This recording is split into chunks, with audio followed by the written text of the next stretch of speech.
We are staying at the Viridian Apartments on 22nd Street, just north of the University Square Mall. I stand here extremely grateful that this incident was resolved with one person sustaining very minor injuries, especially on a day when a Tampa police officer was shot. Just before 10 a.m. this morning, a maintenance worker here at the apartment complex was on her routine driving throughout the complex and saw our suspect, Andrew Sinkelis, 29 years of age, stabbing the ground of the parking lot just outside his car. He was growling, barking like a dog, saying words that were unintelligible. She did the right thing. She didn't confront this individual. She went back to the apartment office, called 911, and notified her manager and as the assistant apartment manager. The two of them decided, hey, we're going to go out and see what's happening here today. There's been confrontations with this resident in the past. So they go out there, and as they pull up in their golf cart, he takes a firearm, points it at him, and so they immediately put the golf cart in reverse. He starts firing. He opens fire at that time. One of the bullets had struck the plexiglass area of the golf cart, and the ricochet caused a minor injury to the manager's arm. The bullets that he was firing also struck and entered two nearby apartments. Fortunately, again, I stand in front of you expressing my gratitude that with at least 6 shots fired from our suspect, nobody was seriously injured. Our suspect is, let me back up. At this time, deputies arrive on scene within moments, and during this time of their arrival, our suspect has retreated into his vehicle. So now we have a barricaded subject. They had tried to attempt conversation with him, but again, all he is doing is screaming unintelligibly, and at this time taking the firearm, putting it underneath his chin, to his head, but not pointing it at anyone. At one point, he puts the gun on the dash. He takes the gun, picks it back up again, and puts it on the seat of the driver's side of the passenger seat.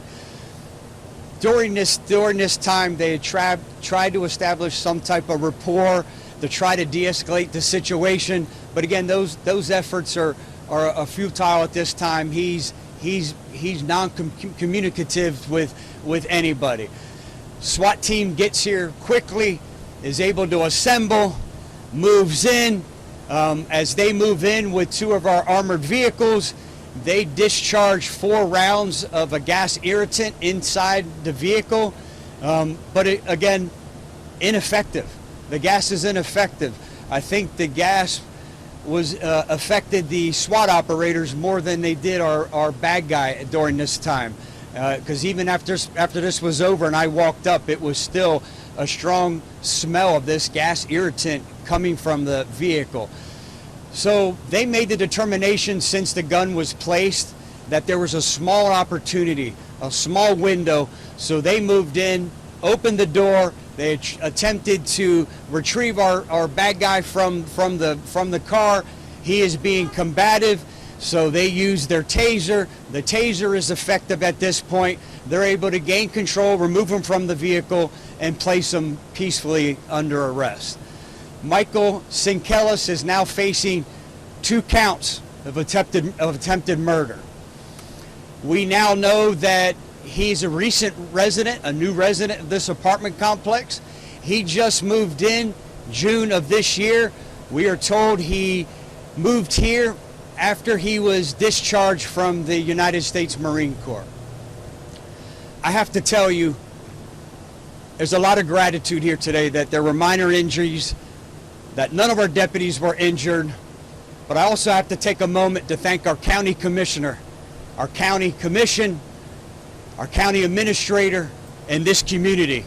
This is a textbook example of how, when you provide your local sheriff's office the tools, equipment, and training they need to operate, incidents like this can be peacefully and swiftly resolved before anyone has the opportunity to get further injured. Is there any questions that I could attempt to answer at this point? Can you say his name again?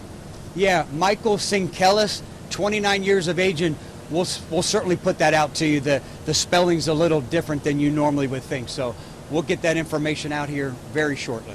Is this the golf cart that was involved? Yes, and that's why I asked that the golf cart be staged here.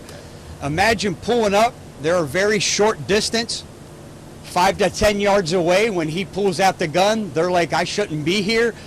He's gonna kill us.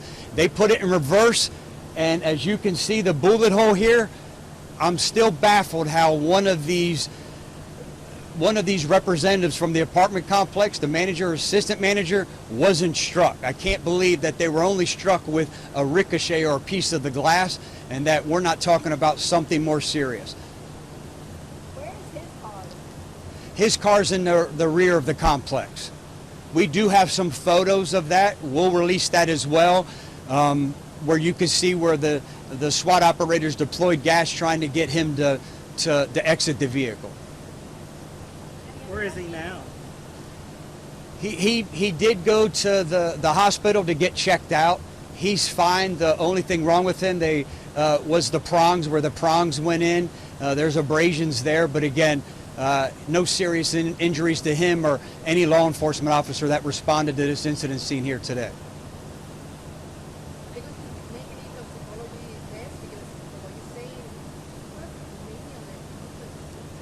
If I understand correctly, you're asking me if he made any type of statements or any type of threats?